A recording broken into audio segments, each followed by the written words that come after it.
The studio was electric that night. Bright, flawless lights poured down from above, catching every glimmer off the polished stage floor. The hum of cameras filled the air, their lenses locked and ready. Behind the scenes, crew members moved quickly, but quietly adjusting mics, checking angles, giving silent hand signals. Everything was running perfectly, just as planned. In the middle of it all sat Serena Williams. She looked radiant in a deep emerald dress, her posture relaxed, her legendary smile ready for the millions watching at home. The crowd, a mix of longtime fans and curious newcomers, buzzed with anticipation. Tonight's live interview was billed as something lighthearted, an easygoing conversation about her life after tennis, her family, and maybe a few hints about what she'd do next. The host, seated across from her, leaned in with casual charm. They laughed about her early days on the court, the chaos of parenting, and the joy of rediscovering life off the pro circuit. It was warm, familiar territory. Serena in control, confident, and completely at ease. But then, something shifted. Midway through a laugh, the host paused. His eyes darted toward the control booth, as if hearing something in his earpiece. A slow smile spread across his face, not the kind of smile you rehearse, but one that says something big is coming. Serena, he said, drawing out her name just enough for the audience to lean forward in their seats. We have a surprise for you. She tilted her head, amused. Oh, what kind of surprise? The host didn't answer right away. Instead, he glanced at the massive LED screen behind her. It flickered once, twice, then lit up with a live video feed. Serena turned to look and froze. The face that appeared wasn't a fellow athlete or a celebrity friend. It was President Ibrahim Traoré of Burkina Faso. The crowd gasped audibly. You could hear a ripple of whispers sweep through the studio. This was not in the pre-show briefing. Serena straightened in her chair, instinctively shifting from casual to composed. Her eyebrows rose, a mix of curiosity and surprise crossing her face. She gave a polite smile, but her eyes searched the screen, trying to understand what was happening. Madam Serena, the president began, his voice warm and deliberate. You may not know me personally. The words hung in the air, and for the first time all night, the studio seemed to stop breathing.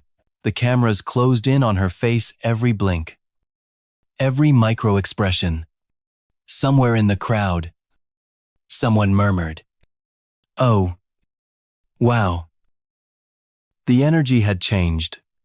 What had been a light-hearted television segment was about to turn into something else entirely.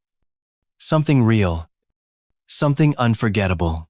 Serena didn't know it yet, but she was seconds away from hearing words that would reach into her chest, pull at her heart, and change the tone of the night forever. The president's voice was steady, low, and resonant, like someone who had measured every word before letting it leave his lips. Serena, he began again. I come from a land where young girls watch you play on old television sets, sometimes in crowded rooms, with only one working antenna. Serena's polite smile softened into something else, something guarded. They see you, he continued. A woman who looks like them, holding trophies the world once told her she could never hold. And in that moment, they believe. Her eyes flickered. That hit somewhere deep. The studio, moments earlier, buzzing with energy, had gone completely still. Even the host leaned back in his chair, recognizing that this was no ordinary cameo. The president's tone never wavered, but it carried weight and emotional gravity that seemed to press down on the room. "I do not speak to the champion, the world knows," he said softly, "but to the woman who carried the weight of dreams." Serena inhaled sharply. The crowd watched as her posture shifted, no longer the playful guest on a late-night show, but a woman suddenly aware she was at the center of something profound. "You may think," he went on, "that you fought for titles, for the glory of the game, but in truth, you were carrying millions. Millions who had never been given permission to dream at all." Serena's lips trembled. She blinked fast, trying to keep her composure. One hand drifted toward her lap, fingers curling into her dress as though to anchor herself, and then his tone dropped, almost to a whisper. "When a girl in my country picks up a tennis racket carved from wood, she does it because she believes she can be like you. But what I admire most," he paused, letting the silence stretch just long enough for the audience to lean forward, "is that you never gave up even when the world tried to break you. That," he said, with quiet conviction, "is leadership. That is strength."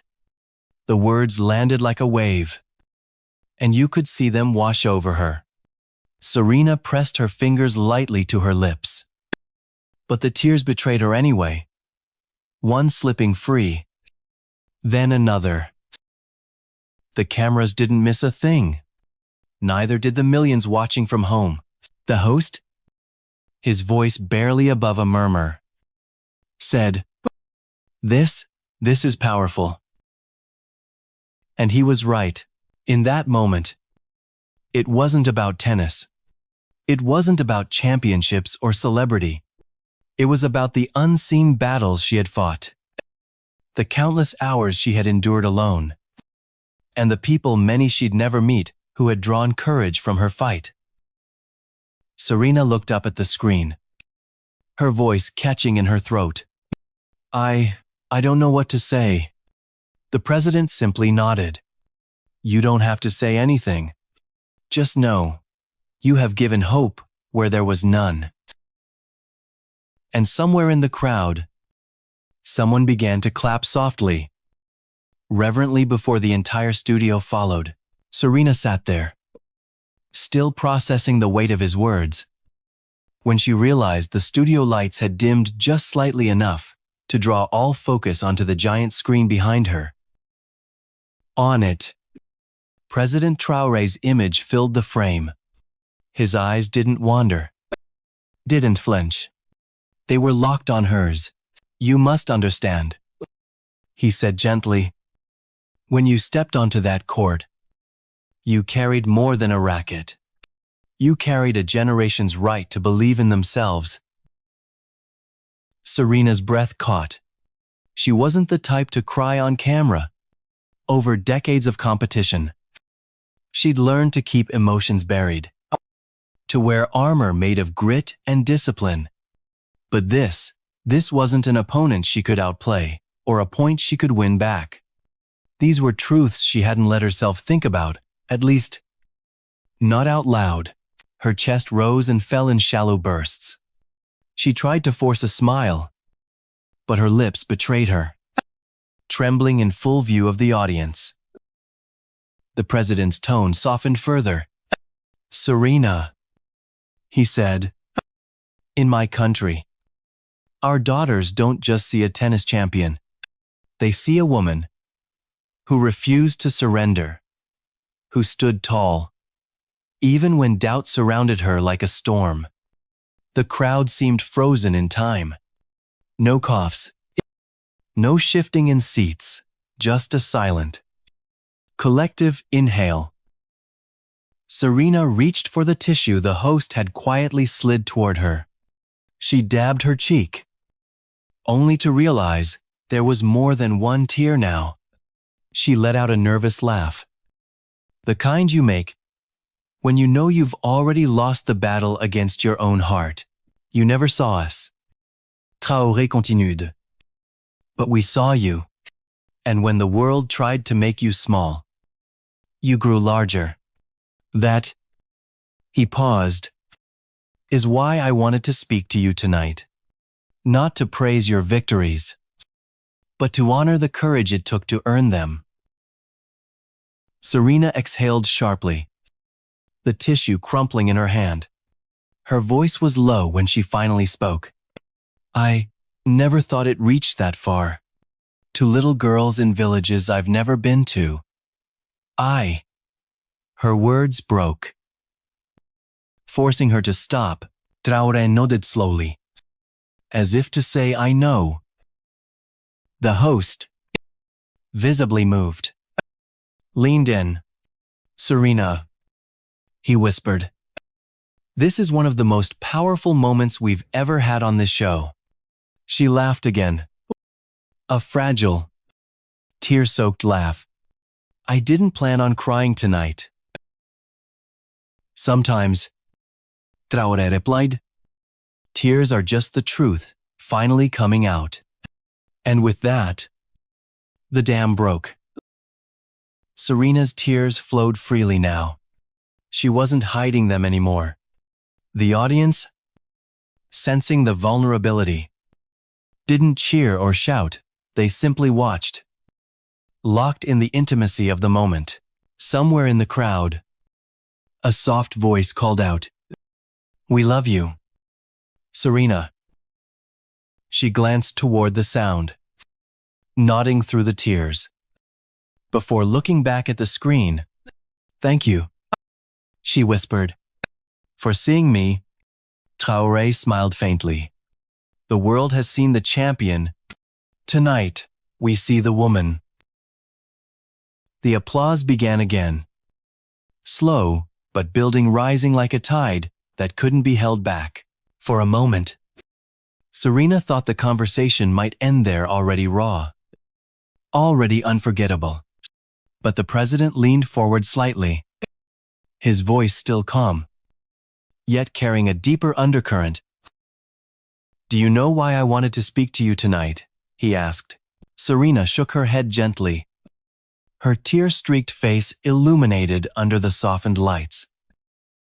"Because I know what it feels like," he said slowly, "to be invisible, to fight every day for dignity, and to have the world look past you as if you are not there." The room went silent again. "When I see you, Serena," he continued, "I see someone who stood in the storm and didn't move. You didn't just win titles, you told the world. We are here. We matter. And my people, we saw that." Serena's lips pressed together. Trembling, she glanced down at the crumpled tissue in her hand. Her voice, just above a whisper. "You don't know how many nights I cried, wondering if I could go on. How many times I thought maybe it was all too much." He nodded, never breaking eye contact. "I believe you. But you stayed. And now, I can tell you, every bit of pain you carried had a purpose. That pain became our courage." The host, caught between awe and disbelief, sat back, letting the exchange breathe. The cameras captured every detail, the sheen in Serena's eyes, the stillness of the audience, the quiet strength in the president's gaze. Serena exhaled shakily. "I've always thought of my story as just mine. But hearing you say this, I don't know. It's like I'm seeing it for the first time. And that," Traoré replied softly, "is the beauty of true greatness.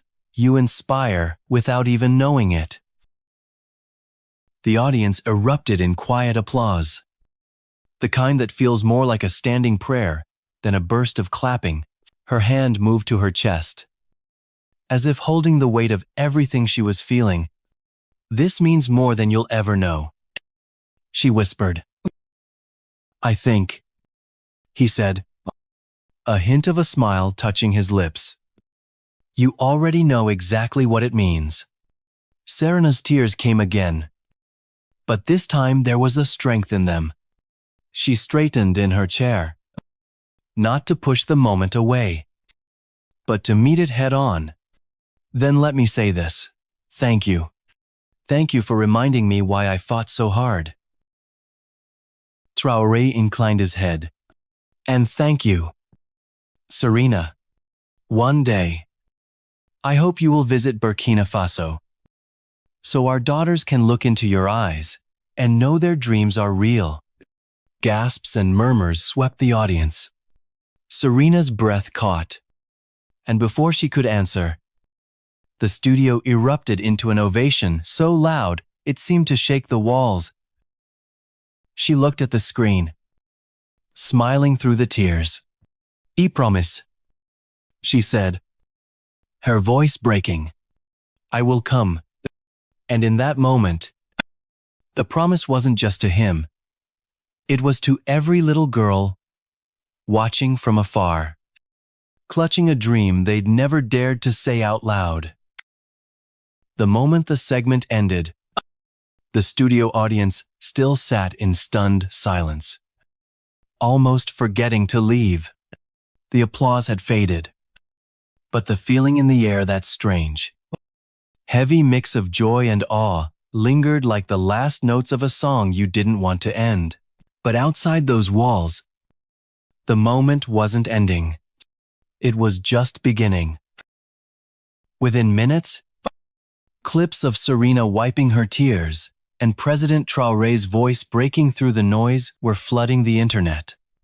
On Twitter, one user wrote, "I've never seen Serena Williams like this, vulnerable, human, and absolutely beautiful."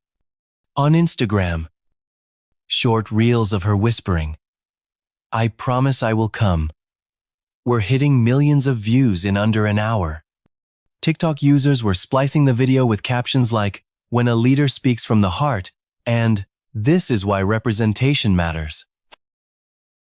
Hashtags began to trend worldwide. Number, Serena in tears. Number, Traoré and Serena.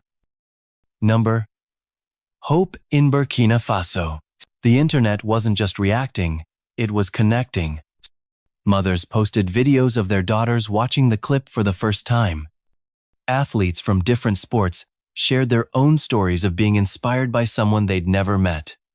Former rivals of Serena publicly wrote that they had never been so moved by an interview. And then came the call that broke Serena's heart wide open. It wasn't from a celebrity, or a journalist, or a sponsor. It was from a little girl in a small village in Burkina Faso. Her name was AWA. The television station had arranged it. The moment Serena answered, she heard a shy but steady voice. "Miss Serena, I saw you cry. I want to be like you. My racket is only wood, but I play every day." Serena's eyes filled instantly. She pressed the phone to her chest for a moment before replying, her voice trembling. "Awa, you keep playing, and I promise you, I'll come and meet you." There was silence on the other end. Then a small sob of joy. "Thank you. Thank you." When the call ended, Serena sat in her hotel room, phone still in her hand, tears streaming down her face. It hit her. This wasn't about her trophies anymore. It was about hope, taking root in places she had never even seen. Meanwhile, in Burkina Faso, people were crowding around televisions in cafes, small shops, and living rooms. Parents pointed at the screen, telling their children, "That's Serena. That's who we've been talking about." Some cried openly, whispering, Finally, they see us. By the next morning, the clip had been viewed over 50 million times. Talk shows replayed it. Newspapers printed it on the front page. And online forums were flooded with messages like, "I finally believe I can chase my dream." Serena sat by her window, the city lights twinkling below. She thought of AWA, of the president's words, of every little girl who might be watching. And for the first time since she'd left the court, she knew her journey wasn't over. By the time Serena woke the next morning, her phone was a storm of notifications, texts from friends, messages from journalists, tags from celebrities, and thousands of comments from complete strangers. But one call stood out. It was from her agent. "Serena, the president's team reached out. They want to know if you'd consider visiting Burkina Faso." Her breath caught. She didn't even hesitate. "Yes," she said. "Serena, you should know millions online are begging you to go. They say it would mean the world." She closed her eyes, picturing Awa's small voice on the phone, the sound of her joy. "Tell them," she whispered. "Yes, I'll come." Half a world away, in the capital city of Ouagadougou, President Traoré sat with his advisors. "If she comes," he said firmly, "it must not be about politics. It must be about the children. Let her see the hope she's planted." News of the possible visit leaked to the press within hours, and the internet exploded again. Hashtags shifted from number Serena in tears to number Serena in Burkina. The countdown began. In villages across the country, children posed for photos holding handmade tennis rackets carved from scraps of wood. The captions read, "Waiting for you, Serena." For Serena, the days leading up to the trip were unlike anything she'd experienced. She wasn't packing glamorous outfits for red carpets or athletic gear for tournaments. Instead, she filled her bags with dozens of new rackets, tennis balls, and sneakers in all sizes. Her sister Venus watched her fold the last of the gear into a suitcase. "You know," Venus said softly, "you've played in every Grand Slam final, but I've never seen you prepare for something like this." Serena smiled faintly. "That's because this isn't a trip," she said. "It's a calling." Meanwhile, television stations in Burkina Faso ran daily segments about her upcoming arrival. Cafes played highlight reels of her greatest matches. Children gathered in schoolyards to paint welcome banners. And parents spoke to their kids about the importance of dreaming big. On the eve of her departure, Serena sat on her bed, holding a small wooden racket, a gift from a fan years ago. She ran her fingers along the rough edges, imagining the hands that had carved it. A tear slid down her cheek. "I'm coming." "Ah," she whispered. "I'm coming." When her plane finally touched down at sunset, the runway was lined with people, families, children, even elders waving flags and holding signs that read, "Welcome, Serena. Our dreams live because of you." As she stepped off the plane, the sound hit her first cheers, so loud they seemed to shake the ground. And there, waiting with that same calm smile she'd seen on the screen, was President Traoré.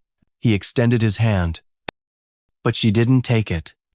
Instead, she pulled him into a hug, her voice cracking, "Thank you for bringing me here." He shook his head softly. "No, Serena," he said. Thank you for coming. The crowd outside the airport was a sea of color-bright flags waving, handmade signs held high, and children balancing on their parents' shoulders just to catch a glimpse. But amid all the noise and celebration, Serena's eyes kept scanning the faces for one in particular. And then she saw her, a small girl in the front row, clutching a wooden racket, almost as big as her entire body. Her white dress was simple but spotless, her braids tied neatly with a single ribbon. Serena's breath caught. Without thinking, she stepped past the photographers, the reporters, even the security detail. She knelt down until she was eye level with the girl whose voice had reached her from across the world. "AWA," she said softly, her smile trembling. "Is that you?"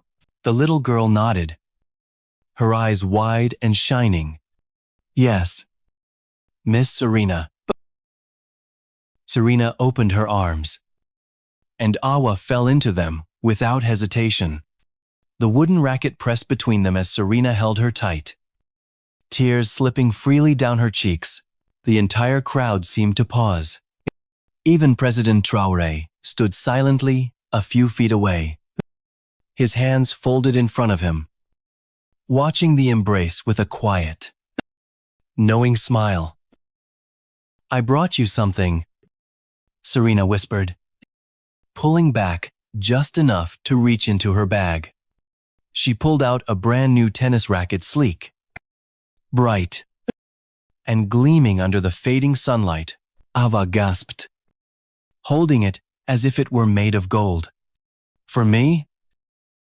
"For you," Serena said, her voice breaking.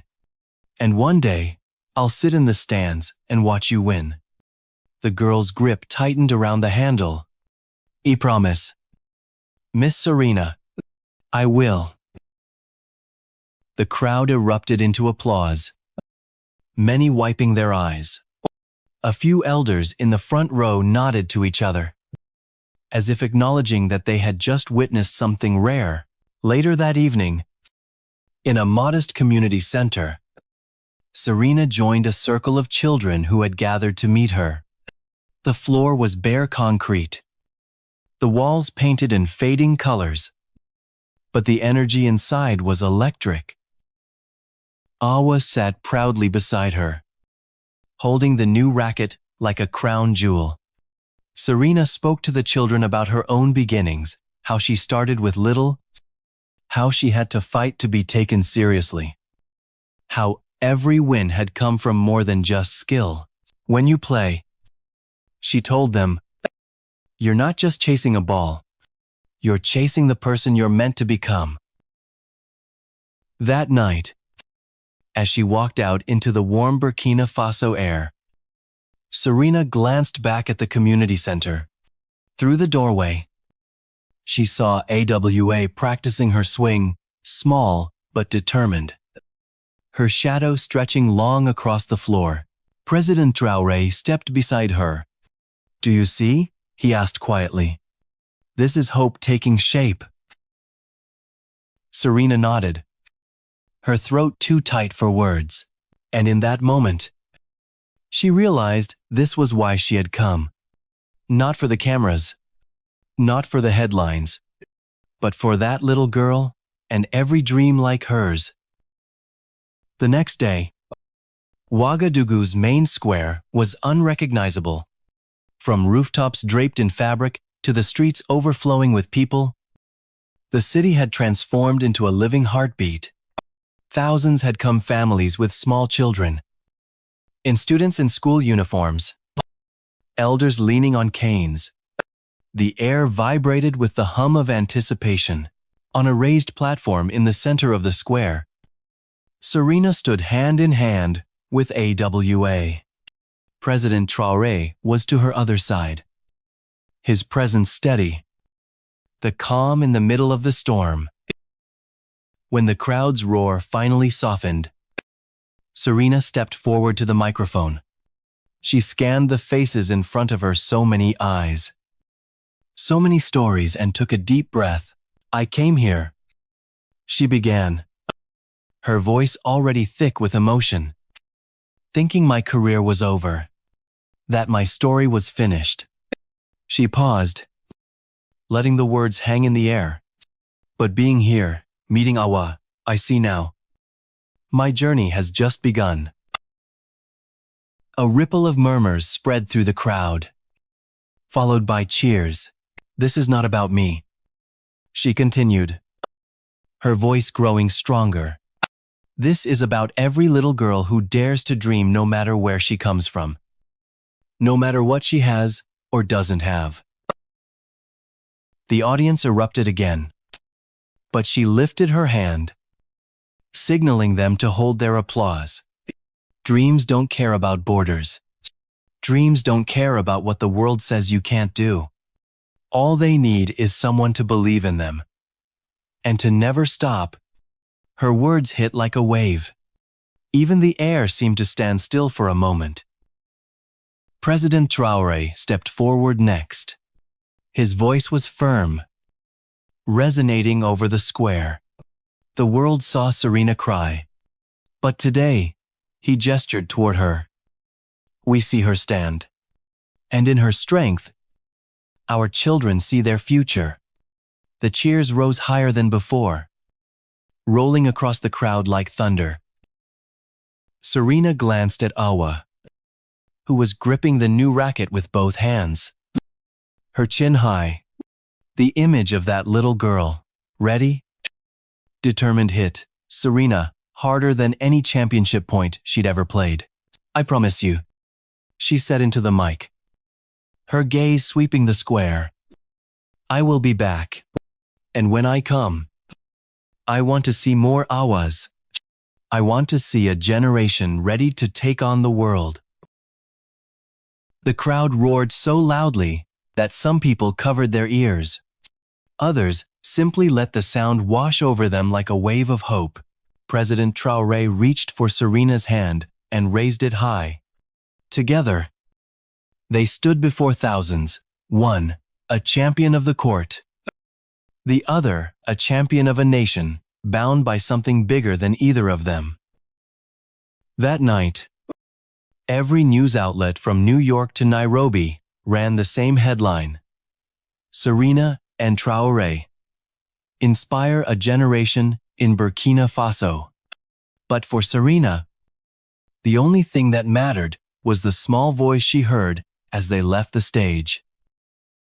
Awa leaned up and whispered, "Thank you for coming." And Serena knew those 4 words were worth more than every trophy she had ever held.